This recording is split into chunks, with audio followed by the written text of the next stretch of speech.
สาว ต้มลาบปูนตักต้มปักเนาะเสร็จหลายคุณชวนเซลเนาะมา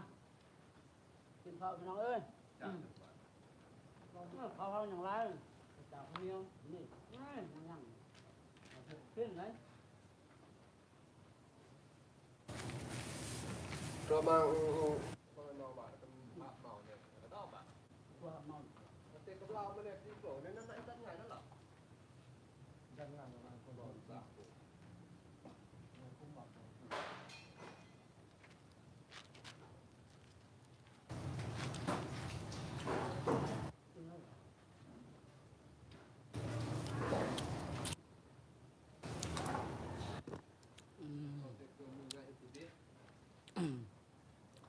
ทักทายสบายดีเด้อทักทายสบายดีเนาะกินข้าวน้ำกันพี่น้องเนาะกะ